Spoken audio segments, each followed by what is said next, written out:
Pour bien commencer, je pense que c'était important que je vous parle d'elle. Elle, c'est Banaya. Elle a 11 ans et c'est une trotteuse à l'origine née pour les courses, mais comme tu t'en doutes, c'est pas vraiment ce qui s'est passé. Et pour mieux que tu comprennes, on va faire un petit retour en arrière. Donc comme je te le disais, à l'origine, elle est née pour courir.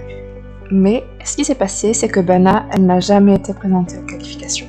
Au lieu de ça, elle est passée entre les mains de plusieurs marchands et au final, à environ 3 ou 4 ans, elle s'est retrouvée vendue à un laboratoire que tu vois sur ces images.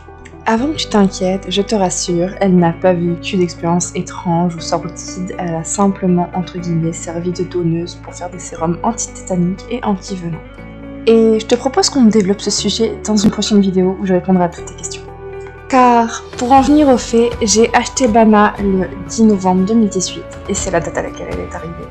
Et je t'avoue qu'elle n'était pas vraiment prévue au programme. Mais pour le coup, je t'avoue que j'ai choisi de suivre le coup de cœur et j'ai jamais regretté. Je vais pas te mentir, beaucoup de personnes m'ont dit ne la garde pas, elle te fera mal.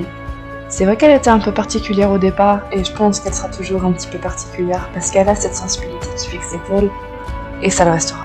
Et quelque part, je pense qu'elle avait le droit aussi de savoir ce que ça faisait de vivre plutôt que d'exister par procuration pour servir à quelqu'un. Et bien entendu, je ne vise aucunement l'association à laquelle je l'ai achetée, grâce à qui je ne l'aurais pas aujourd'hui et grâce à qui je n'aurais pas croisé ça. Mais du coup, qui sommes-nous et pourquoi on en vient à venir faire des vidéos ici? Déjà présente sur Instagram et TikTok, j'estimais que c'était important de faire entendre son histoire parce que j'ai tendance à me dire que c'est pas parce qu'on a un mauvais départ dans la vie qu'on est voué à l'échec. Et je pense qu'elle en est la preuve. Parce que trop souvent jugés à tort, certains chevaux qui ont un mauvais départ dans la vie sont laissés de côté et vivent entre guillemets toujours dans l'ombre. Et c'est pour ça que je m'acharne à autant parler de leur cause, les chevaux de réhabilité laboratoire. Parce qu'ils ont le droit d'être entendus et le droit qu'on parle d'eux.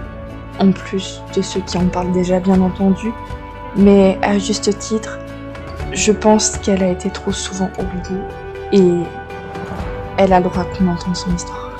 Car trop souvent, on entend que les chevaux ont des comportements qui ne correspondent pas, alors qu'ils ne sont que le résultat de la considération que l'humain leur a apportée et surtout du comportement que l'humain leur a inculqué et de la violence qu'ils ont vécue. Alors, mon idée est là. Partager son histoire, partager son évolution, qu'on sache qui elle est et qu'on sache ce qu'elle a vécu pour qu'un jour on arrête d'avoir des chevaux qui sont mis de côté et rebuts de la société parce qu'ils ne conviennent pas. J'ai souvent entendu « il n'y a pas de mauvais chevaux, seulement de mauvais cavaliers ». Et je suis totalement d'accord avec ça car en faisant le choix d'adopter Banaya, c'est ce que j'ai découvert.